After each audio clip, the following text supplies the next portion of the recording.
podcasts you love. From people you trust. This is TWiT.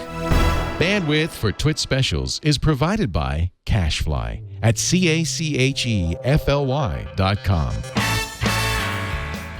This is TWiT Live Special number 266, recorded January 6, 2016, CES Day One. This TWiT Live Special is brought to you by Wealthfront. Wealthfront is a low-cost, automated investment service that is the most sophisticated way for you to invest your money. Whether you've got millions or you're just starting out, visit wealthfront.com/twit to sign up and get your free personalized investment portfolio. That's wealthfront.com/twit.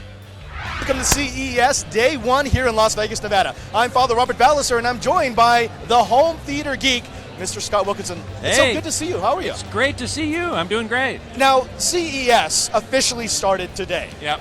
But we've had a couple of days to go through some press releases, to look at the special media events, things like the Pepcom event last night, Yep. digital experience. Yep. You've had a tiny bit of time this morning to look at the Central Hall, which has traditionally been the place for home theater. For the most part, yeah. Tell me, let's start with home theater, because obviously that's where we are right now. What trends have you seen in the email blast that you've been getting, and just in your quick walk through the hall? Well, the biggest trend really is the evolution of Ultra HD. Right, we've had HD TV now for 10 years or so. We've got Blu-ray, we've got streaming, HD TV sets. Now for the last couple of years we've had Ultra HD TV, 4 times the number of pixels. And I've always said, you know, that Why are we calling it Ultra HD now and not 4K? Why is it no longer 4K? It's a misnomer. Okay. If you want to know the technical difference, there's a slight difference in the number of pixels between 4K and Ultra HD. I prefer the term Ultra HD to distinguish it from 4K, which is really more of a commercial cinema format, right? Ultra HD is slightly fewer pixels in the horizontal direction. It's a minor distinction, and most manufacturers call it 4K because that's a cool, sexy thing. UHD, not so much. Okay.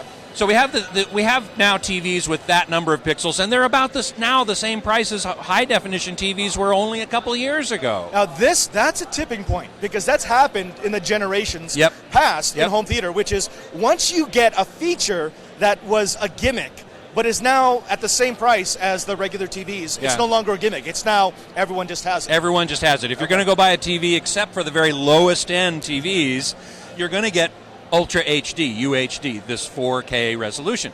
What's new this year that I'm very, very excited about, much more so than having more pixels, is what's called high dynamic range and wide color gamut. That was big last year. The vendors that had HDR, it doesn't translate on the camera, unfortunately, but if you see it in person, you go, yes, I need that. I need that. That is not a gimmick.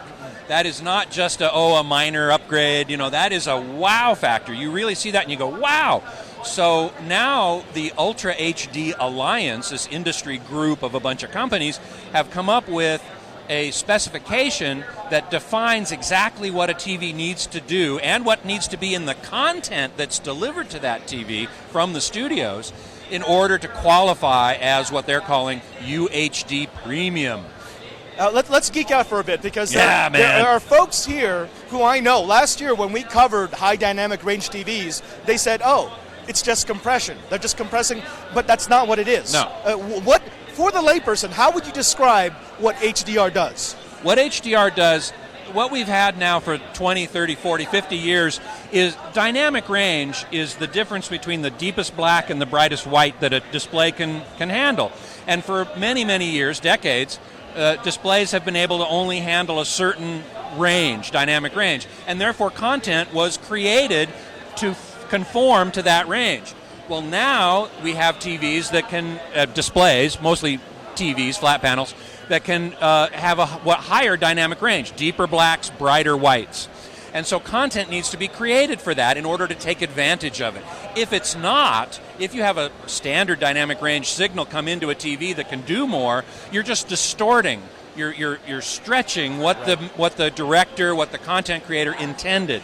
So if the content creator has greater freedom to make a picture that has darker blacks and brighter whites, then they will do it for sure, because there are many reasons to do that. One is you can have bright parts and dark parts of the scene at the same time in the same shot, and you can see detail in the bright parts and you can see detail in the dark parts. In the old days of standard dynamic range, the black parts, the dark parts would just be washed out in a gray fog, and the white parts would just be washed out in a white fog.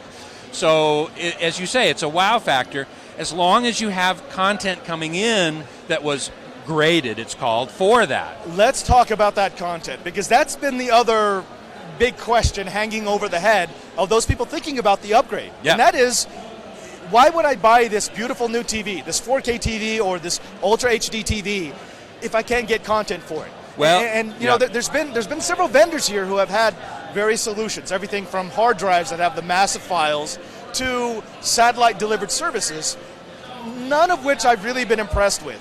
Are we further along in finally feeding those big TVs? Yes, we absolutely are. Another big announcement here at the show is the what's called the Ultra HD Blu-ray. So we're going to have a Blu-ray disc that has Ultra HD content with high dynamic range. Samsung announced the first player available in the U.S. Dig this, the very first one of a new generation, $400. It's Whoa, not wait, what? bad. Oh. I mean, the first Blu-ray player was $1,000. So to come in with the very first player, and by the way, Samsung did the first Blu-ray player, they also are doing the first Ultra HD Blu-ray player in the U.S. There's one in Japan from Panasonic, but that's not going to come into this country because it has a recording capability. And so none of the content providers want anybody to be able to record anything. Let me get the home theater geek scoop on this. When will I actually notice the difference? Because we had this when we got DVDs. The studios went back into their inventory and they put everything on the DVD. And if you're just upsampling stuff, you get a little bit of clarity, but not a whole lot. Well, when will I start to see native content for my Ultra HD TV? Well, you can see it now. Netflix has it. You can see it streaming. Right. Netflix has it. Amazon Instant Video has it. Vudu has it. I believe YouTube is almost there with it. YouTube has 4K or Ultra HD now, yes. but high dynamic range, right, they don't quite yet. I just heard one of the guys from YouTube say that they're almost there. So you're going to have it. You have it from several streaming sources already. You will have it from Ultra HD Blu-ray, and I'm told that there will be 100 titles released this year. So okay, that's a fair amount, and that's going to be from Sony Pictures, Warner, and MGM, I believe, at least, and probably Universal as well. Scott, there's a stigma attached to the Central Hall at CES, and I'm not at all denigrating the home theater crowd, but I'm saying that over the last 10 years, the press has gotten a little jaded saying, oh, Central Hall, bigger screens, that's it. And then, OLED, 3D. So it was always one gimmick after another. It was bigger, and there was never really this push of, there's something really exciting going on. There seems to be a buzz here, be it the flexible screen that we've seen at one vendor or OLED TVs that are finally coming down in price. Correct. Is this the year that the Central Hall is a must visit? Oh, I think so. Absolutely. Of course, it's always a must visit for me because, as you say, it's Home Theater Central. And I'm a home theater geek, so that's why I spend a lot of time in Central Hall. But I agree with you. I think that this year in particular, the buzz is higher than normal because of this high dynamic range. I mean, you just look at it and expanded color gamut. I didn't mention that either. We have a certain range of colors that we've been used to in the home for a long time. Now we have a greater range of colors, and so the picture simply looks more real. I remember when HD first came out and they said, it's like looking out a window. Not anymore. Not anymore, because now high dynamic, because it had this narrow dynamic range of maybe 4 or 5 stops, f-stops, yep, and we can see much more than that instantaneously. And now this high dynamic range and wide color gamut more closely mimics what we actually see in the real world. I will say this. I think you see the advantage of high dynamic range best when you see it side by side with a standard TV. Certainly, that's true. You see a big difference immediately. But even without that, I think people who just go buy a high dynamic range set that's playing something that's natively encoded in high dynamic range, they'll stop and they'll look at that and they'll go, wow, that looks great. Yeah. But you're right, side-by-side does make the most impression. Yeah. Well, I remember the first demo I saw last year, and again, I was in the mindset of, oh, that's the another next, little thing. Yeah. I'm going to look at it and go, oh, that's kind of cool, and then walk away. Yeah. It was a shot that they had created of a woman walking in a bright dress into a dark sort of teak wood room, and you could see everything. And Yes. instantly it registered in my mind, oh, yeah, that's right. If this was a regular TV, either she would be completely blown out, or you wouldn't be able to see the detail in the room. Right, you have to expose for one or the other. Exactly. Now you can expose for the entire scene, and it's all exposed properly. Okay, all right. Now, for the folks who are going to be following along at home, I'm sure they're checking out all the blogs. Oh, there's a lot of people who are live tweeting, going from booth to booth to booth. Yep. What is the thing that you are most excited to see in the next hour or so? Wow, that's a tough one because there's a lot of really exciting stuff. I would say the stuff that I've seen so far, and I want to take a closer look at, the new LG OLEDs, OLEDs, look fantastic. They conform to this new Ultra HD premium specification. Sony, at their press conference yesterday, showed an LED LCD TV with a new backlighting system with local dimming. It's a technology that helps LCD TVs achieve this high dynamic range, which was phenomenal. I can't wait to show everybody that when we go over there later on Home Theater Geeks. Quick question from the blogosphere. Someone asked Ryan Shroud if OLED TVs could give us better energy savings, and he had an interesting answer. He said, well, kind of. If it's a dark scene, absolutely, because you're only creating light that you're using. Right. But if it's a Like light scene, in that sense. right, it actually will use the same or more energy than a traditional LED TV. Are you down with that? I haven't really done any research on that particularly, and I want to, and I should, and I will, because that is an important consideration now, of course, energy usage. I think OLED or OLED, it's pronounced both ways, is probably more energy efficient than plasma used to be. Definitely, yes. So even though it might vary from a dark scene to a bright scene, you might draw more power on a bright scene than a dark scene, it's still going to be a lot less than plasma. Do you think OLEDs finally give us the color saturation that we could find in a plasma? Yes, absolutely. So, and we more, are there. and more, we are there. and more. Okay. We are beyond it. But there are no LED TVs that you would say meet up with a really good plasma. Basically, no. Now, the answer to the color question is yes. LCD TVs have achieved a wider color gamut thanks to a technology called quantum dots. Oh, okay. Scott, it's been years since quantum dot came out and excited people. What is it exactly? Explain it to me in a way that my stupid brain can understand. It's a very cool technology, actually. What it is it's a form of nanotechnology. So you have semiconductor material that is formed into these little spheres, microscopic spheres, typically 2 to 10 nanometers in diameter. So that's billionths of a meter, tiny. And this material has a very special property that when it is bombarded by blue light, right, it absorbs those blue photons from the light, and then when the atoms in that material lose some energy, they emit another photon of a different color. And the color that they emit is very precisely determined by the size of the quantum dot. So a smaller quantum dot will emit, I hope I get this right, a shorter wavelength, and a larger quantum dot will emit a longer wavelength. And the size of the quantum dot is very precisely controllable during the fabrication process. So what they do is, these companies like Nanosys and QD Vision, 3M, they manufacture these quantum dots at particular sizes, one of which will emit a green light and one of which will emit a red light. And then they illuminate them with blue LEDs. Okay, so instead of white LEDs, which we've typically used in LCD TVs, they use blue LEDs. And the blue light from the LEDs impinges upon these quantum dots, which are embedded in a film or a strip along the edge. And when these quantum dots get the blue light, they emit, one of them emits green and one of them emits red, one size, and there's billions of them in this thing. So then in the film, so you get red light, you get green light, you get blue light through the three colors that you need to generate. But it's really precise. Very precise. You know, the funny thing is, as you're describing that, it actually reminds me of light amplification to the stimulated emission of radiation. Lasers. It's basically a laser. You have a particle that you can force to emit a very precise, almost monochromatic spectrum. Almost monochromatic, that's correct. The only difference between quantum dots and lasers is that the light coming off of the quantum dot is not coherent.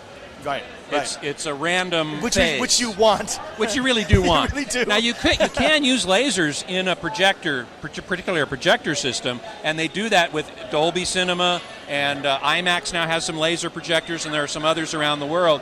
But there are some problems with that. When you have such narrow bandwidth primaries, red, green, and blue, you can run into some trouble. So you have to be a little careful with that. Quantum dots don't give you quite that much trouble as lasers do, but they are very similar in that respect. Scott, we're going to come back in just a bit. I do want to take a break to thank the sponsor for this TWiT Live special. You bet, of course. And it's Wealthfront. Now, let me ask you, do you invest? I do. I don't, because it gets in the way of me doing journalism for technology in general, but also because I have no money to invest. That comes with the whole priest thing. Yeah, right. But here's the thing. If you're not me, if you're not a priest, you should be investing. I think so. And now a lot of people think, okay, well, investment means day trading, or investment means I go with a large firm that's going to put my money into a mutual fund. Right. Well, you could do that, but that's not really what this generation does. This generation wants something online. This generation wants something that they can see in real time. This generation wants something that they can determine what kind of risks they're going to take when they make their investment. Sure. And that's exactly what Wealthfront does. Now, imagine this. Most advisors will charge you huge fees, between 1% and 3% to invest your money. They take your money and they charge you to invest it. Yeah. That's not what Wealthfront's going to do. Really? Wealthfront gives you an easy-to-access, long-term investment strategy, and they let you invest starting with a minimum of $500. Wow. Yeah. Now, usually they're asking a whole lot more than that as a minimum. Right. Now, they are growing in leaps and bounds because people are starting to realize this is what I want to do. I want to try it. I don't want to give you my life savings. I want to see $500. Let me put it in and see how you perform over the next quarter or over the next year. And these people have come back time and time again to get more of the Wealthfront pie. This is very cool. It is very cool. I tell you, if you're worried about your finances, if you're worried about your family's finances, if you're worried about whether or not you'll be able to provide for your loved ones in the future, you need to be smart with your money. And being smart with your money in this day and age means trying Wealthfront. Now, it only takes a few minutes for you to sign up, and you can go to wealthfront.com, and it goes right to work for you, making your money work for you rather than just sitting in a savings account or where it's earning zero. Where it's earning, well, actually, right now I think my savings account is earning 0.14 per annum or something. It is basically zero. Yeah, very close to zero. I actually would be making more interest if I invested everything in Dogecoin. And we know how that all went. Yes, exactly. We've heard back from a lot of TWiT fans who heard Leo speak about Wealthfront, and they tried it. And every single one of them has been satisfied. They've said, yeah, this is smart, and I feel like a smart investor. Folks, feel like a smart investor by going to Wealthfront. Wealthfront is transparent, it's immediately accessible, it's the way you want to invest your money. Now, right now, you can visit wealthfront.com/TWiT to sign up and get your free personalized investment portfolio. You'll see the customized allocation that they recommend for your profile. And just for TWiT listeners, if you sign up to invest with Wealthfront, they will manage your first $15,000 entirely free. Wow. Forget the 1% to 3% finance charge you're going to get off of a broker. Wealthfront says, no, we are so confident that you're going to love our service, we'll give you up to the first $15,000 for nothing. Ooh, I love that. That's such a deal. Join the many TWiT fans who have seen the light by going to Wealthfront. Again, that's wealthfront.com/TWiT. Wealthfront.com/TWiT. And we thank Wealthfront for their support of this TWiT Live special. Scott, I'm going to talk to you a little bit about some of the other trends that I've seen here. One has to be, obviously, cars. Cars. Everywhere. And it's not just a lot. They've actually expanded across the road. You've got BMW, you've got Ford, you've got VW's out there, GM's out there. Everyone, not just the traditional manufacturers, but you've got startups, people like, who is it behind Faraday Futures? Yeah, who new electric car, that a competitor for Tesla. It will never make it to market, but it did look incredibly cool. It was futuristic. I've seen that. They had it on the strip, and I was like, oh, okay, I'd try that. Yeah. Go figure. Yeah. But it's not just them. Last night at Digital Experience, we saw 3 different vendors who came with alternative vehicles. We had one that offered a scooter with a swappable battery. We had one that had sort of a foldable electronic bicycle, and then we had a 3-wheeled electronic bike. So I think transportation is probably the big story of CES. Certainly outside of my field of home theater, I would say. So certainly self-driving cars is a big story here. I'm not going to be covering that because I don't have time, but I've heard on the news, on the radio, on TV, everyone's talking about these self-driving cars. Yeah, and it's not just self-driving. Microsoft made a big announcement. They did a partnership with a group that's making sort of Internet of Things, and they're making a collision avoidance system based on that Internet of Things. Wow. Now, the details are a little bit sketchy. I do want to go to the press conference and see exactly what they're doing, but it's going to be using Microsoft Azure in the back end. So it's this idea of bringing big data into automated vehicles. Yeah, it's really something to see all of the transportation that's here, certainly. And the Internet of Things, you mentioned that. That's the other thing that's here. Wearables is a huge thing here. And just other things that are IP connected to make your life easier, presumably, we hope. Okay, so that's Internet of Things. One other big trend that I've seen, and I talked about this last night in the Digital Experience special. Drones are growing up. Oh. And I think of you every time I see them, and they're all over the place. It's funny because there were a lot of people who were starting to think, we're doing drones too much, it's a passing fad. Intel has just partnered with a drone manufacturer. DJI is doing a program along with the UN. We're talking about the evolution of a platform from toys to, and I think it's kind of diverging. You have people who want to fly, and you have people who just want to use them as tools, especially cinematic tools. Have you seen this? Because we're actually getting some of that in Central Hall. Are we really? We're getting drones with cameras Yeah. that are shooting Central Hall? I've seen that at NAB for a couple of years now, but I don't think I've seen it here before. So it is very exciting. There's all sorts of legal and regulatory kinds of issues that have to be addressed. Yes. And I keep thinking, gee, I wonder if Padre should do a drone show on TWiT. That would be cool. We have one. It's called Know How. Oh, okay. Yeah. Actually, people get really upset, but no. Okay. Now, Scott, I know that you have to head off. You actually are late for an appointment with Panasonic. Afraid so. Yeah, that's exactly right. That's where you got to go. I want to end the CES special on a high note, and that is to say, when they see your coverage on Home Theater Geeks, what's going to wow them? Give the folks out there a promise. Give them a reason to go to Home Theater Geeks. And check it out. Well, as we were talking about earlier, high dynamic range, OLED TV. These things are really going to be wow factors. Ultra HD Blu-ray, we're going to see that as well. We're just seeing the evolution, or really a revolution, into the next stage. It's like when we went from standard definition to high definition. Now we're going from high definition to ultra high definition, sometimes called 4K, mistakenly. But in any event, it is another one of those kind of quantum leaps, which it's not exactly a quantum leap because it's been coming for a couple of years. Now we're at the tipping point. That's going to be very exciting. Scott, thank you so much. It is always a pleasure to get to work with you at CES. Always. I'm going to let you do your thing. Thank you for sharing your knowledge with us. This has been the CES special from Day One. Stay tabbed because we've got more tonight at Showstoppers. Until then, I'm Father Robert Ballecer. And I'm Scott Wilkinson. And go CES yourself.